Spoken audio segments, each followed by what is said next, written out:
time qualifying is crucial, Matt, and it looked like it was going to be some different contenders at the front end of this field as Wade Van Zimmerman got to grips with the circuit very early on. Yeah, the coastal setup in these cars is completely different. They're running so much more horsepower with the clean air down here, and these guys will have to work on their traction to keep the Goodyear rubber facing down. Ben Morgan was right up there too, just outdoing Jaco Correa, but at the front end, unfortunately, it looked like it was going to be the ELT and Liqui Moly battle once again. Donnie Correa was looking the stronger of the Liqui Moly Corvettes, so he was going to be up there challenging for wins this time. Brandon Orby in the SKF ELT Jag was absolutely high-flying and getting it sideways, and that would put him on pole. On the front row, joining him would be the man running second place in the championship, Dion Orby. Second row was Donnie Correa Jr. and Ben Morganroots. Then you go back and pick up on Jaco Correa. He needs to get higher than that. He's next to Wade Van Zimmerman. Terry Wolford was alongside the Italian Stallion. And then right at the back here, Larry Wolford, first of the GTs, lining up next to Claire Vale. Donnie, Swat Cups has been a reawakening for you. You've been absolutely blitzed and come down to Cape Town, one of your best qualifiers so far. Yeah, no, definitely. I'm so happy at this stage. This is my first top 3 qualifying, and yeah, it's perfect. I'm looking forward to the race. You proved that you can run the pace on the short tracks. Can we do it on the big tracks? Well, I hope so. The car's feeling excellent, and I can't ask for more. The car's really, really good, and I know I can do good this weekend. Can we chase down on Brandon? Because the stage you're at, the situation you find yourself in is, if you can take some points away from Brandon, you can help our brother. Yeah, no, definitely. I'm going to try my best to do it. I want to help Jaco as well. He's got a bit of bad luck this weekend, or even from Pakisa, he's struggling with that power steering problem. So if I can help him, and even for myself, if I can score more points, I'll be further up in the championship. So I'm going to really try and catch those two Orbies in the front. Brandon, another pole position. Second place for Dad, pretty much standard option. The story, though, is third place. Donnie, out of nowhere. Yeah, we had a good qualifying again. Wasn't the best of the year for me, I'll be honest. Made a few mistakes, but managed to pull it off at the end. And my dad's in second, so hopefully we can keep it together for race 1 and see how it goes. You had a good outing at the beginning of the year, so you should be able to carry a lot of momentum from the rest of the results you've actually racked up. Yeah, we're holding thumbs to just bagging the points for the championship and just doing what we can do. I suppose there's nothing more you can do at a race day than come here and give it your best. So that's what we're doing today, and hopefully at the end of the day we can come out with some points in the bag and move on to, I think it's the next race. 7 points in the GT category, so qualifying here was also just as crucial. Des Goodside looked like he had it. Unfortunately, it was going to be the usual contenders at the front, Rolf du Plessis being one of them. Remember, only 5 points separating the top 3 drivers, so it's all about getting the whole shot. Larry was looking good in the Mustang, and he would need to take the win now. Wolfie, Swat Cups will be a day that you'd like to forget. It's only 3 weeks ago. We're down here at Cape Town. Tell me what's happening. We had a hard time at Swat Cups there. Rolf, my son, worked his butt off to get that car ready. We had pole position there as we went out for qualify for race 1. The oil cooler burst. We came here with new hopes, rebuilt the whole car, came here. Yesterday the car was fast, and then last night before we did the last session, the gearbox broke. We worked till 12 on the gearbox. I went out in the morning and the clutch is slipping, so we're working on it to see what we can do about it. Still second place in qualifying when I check the results though as well, so you obviously can rail around here with a busted car. Yeah, the car wasn't as fast as I wanted it to be, but yeah, with the slipping clutch it's difficult. But I believe I did a good time in second place, so I think I can hang in there, just score good points. Barry, the last round was at Swat Cups, pretty much a go-kart track for these big V8s. Now we come down to a massive track down at Cape Town. Tell me what's going to be happening as far as the tyres go. Matt, I don't foresee any problems here today. Circuit is nice and clean. Temperatures are low at the moment. Wind is gusting a bit. Nice tailwind for them down the main straight.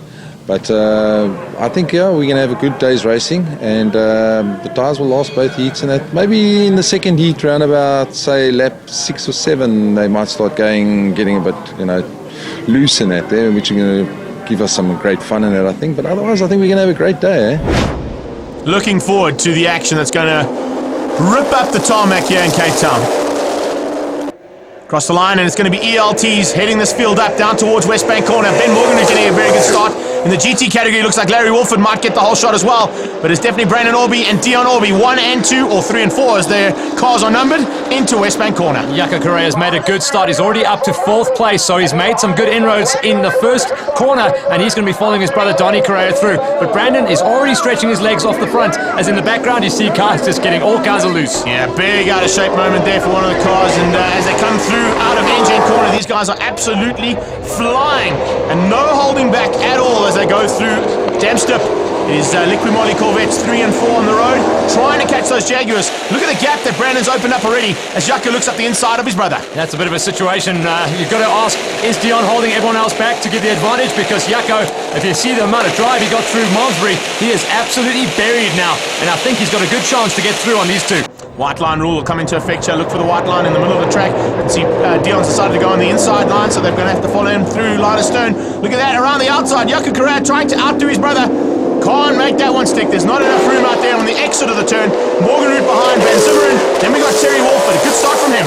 Jaco is obviously very comfortable with the setup of his car. Only the Brave go to the outside through Cape Town turn. So we'll see what he can do a little bit later on. Hopefully he doesn't cook his tyres. But Owen Ben, he's getting pressurized by Van Zimmeren. Yeah, Van Zimmeren putting the pressure on very, very strongly. And a little tap once again as they come out of Westbank corner, heading up towards Engine. Onto the braking markers. Will we see a move here from Jaco? He's going on the inside. He's got the inside line this time. But this time it's Donnie keeping the car buried around the outside. Perfectly done. Oh, that is awesome stuff from Donnie Correa Jr. Those brothers have got to start working together though, because you can see Brandon hasn't checked out so much. Dion's actually closed him down, but there's definitely clear air, probably about 2 or 3 car lengths between the chasing Liquimoli Corvettes.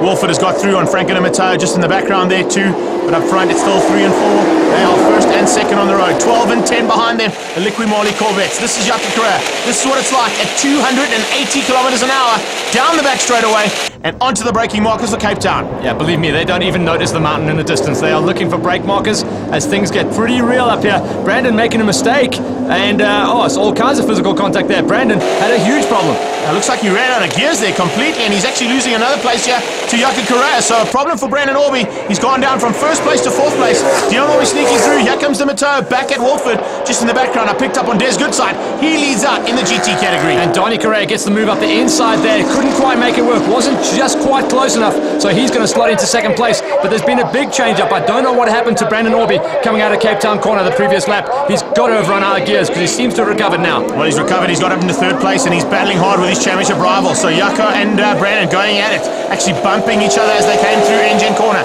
Now they head down towards Damstip. You can see just how hard these cars have to work. Onto the brakes and into Damstip now. This is about probably a third gear corner, maybe even second gear depending on the gear ratio they're running.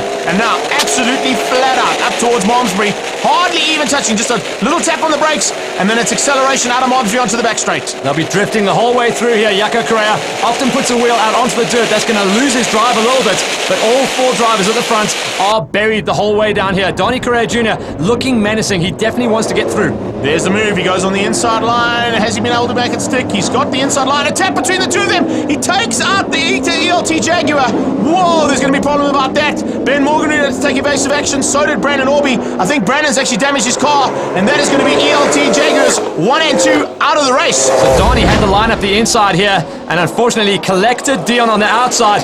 Brandon had nowhere to go, and if you see here, Brandon pulls straight into the pits. He knows the front end of the ELT Jaguar is gone now. Oh, that's going to be massive. Here we go, onboard once again. This is the onboard shot. You can see Donnie on the inside. Dion comes and takes his normal line. Donnie clips the back of him, spins him round. He takes out Brandon Orby.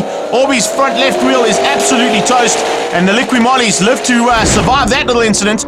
The ELT Jag there of Dion Orby coming back on the circuit, but he is now way down with a flat tire on the back wheel, so he's not going to be able to complete this particular heat of racing. They're going to have to go back in the pits and sort those 2 Jags out. Surprised to see he didn't pull straight into the pits. He obviously wants to just try and collect as many points as he can. Not too far from the end of this race, but the story is that it's Donnie Correa Jr. and Jaco Correa leading off the front of this race now, and they've got a lot of clear air. They certainly have. Third place is now Franklin and Matteo, and Wolford has lost out the battle there between himself and Di Matteo. He had to take evasive action when that incident happened in Cape Town corner 2, so it's dropped him back slightly into 4th place. The front end though, this is exactly what the Correas wanted. This will move them up and get them closer to the championship rivals in those 2 white Jaguars. If you remember at the beginning of the season when we came down to Cape Town for the first run, these guys had terrible luck.